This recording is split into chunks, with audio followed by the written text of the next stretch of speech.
मध्य प्रदेश के 10 दल बदलू नेता जिन्होंने कांग्रेस छोड़ी और पूरी तरह पछताया, अपनी राजनीतिक करियर डुबो दिया। तो भाई पूरी लिस्ट देखना, आखिरी नाम तो आपका होश उड़ा देगा। नंबर 10 पर आते हैं रामनिवास राउता जी। विजयपुर सीट से लगातार 6 बार विधायक रहे और मध्य प्रदेश कांग्रेस के कार्यवाहक अध्यक्ष भी। इलाके में राउता जी का एक छत्र राज माना जाता था। अप्रैल 2024 के लोकसभा चुनाव के दौरान अचानक कांग्रेस छोड़कर बीजेपी थाम ली।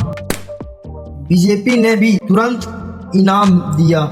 मोहन यादव सरकार में वन मंत्री बना दिया गया। असली इम्तिहान नवंबर 2024 के विजयपुर उपचुनाव में आया। मंत्री पद, बीजेपी का विशाल संगठन और 30 साल की अपनी पकड़, सब कुछ दावे पर था, मगर जनता ने दल बदला को सिर से नकार दिया।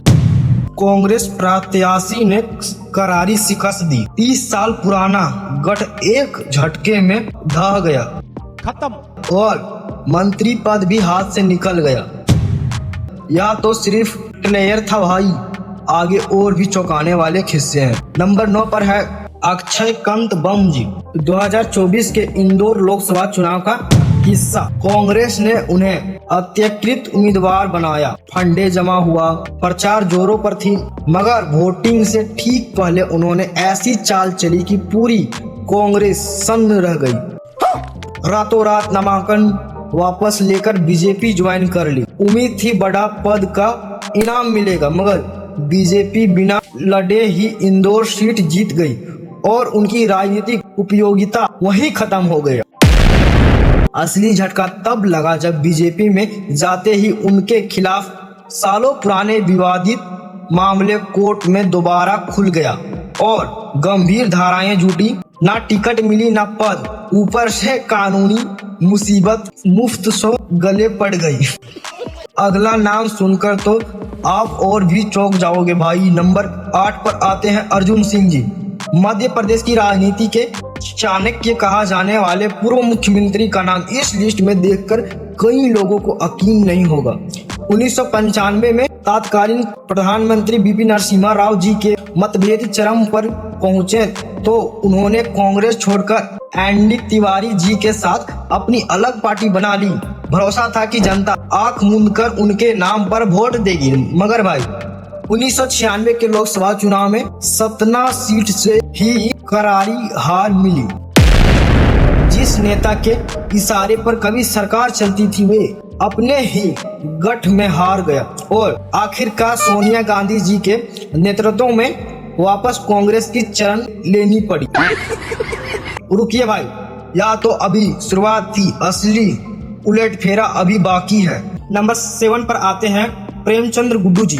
उज्जैन मलवा निमाड़ के बदलकर गोयल जी को पाला बदलकर गोयल जी को ही मात दे गया। हारने के बाद बीजेपी में सिर्फ एक छोटा निगम बोर्ड के पद से संतोष करना पड़ा, जबकि कांग्रेस में कद्दावर विधायक हुआ करते थे।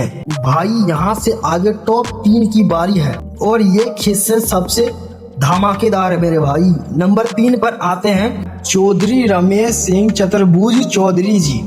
2013 का वह ऐतिहासिक दिन कोई कैसे भूल सकता है भाई। शिवराज सरकार से के खिलाफ कांग्रेस का अविश्वास प्रस्ताव अपने चरम पर था। तभी कांग्रेस के उप नेता प्रतिपक्ष चौधरी जी माइक पर खड़े हुए और लाइव टीवी कैमरे के सामने ही अपनी पार्टी के प्रस्ताव के खिलाफ बोलकर कांग्रेस छोड़ दी।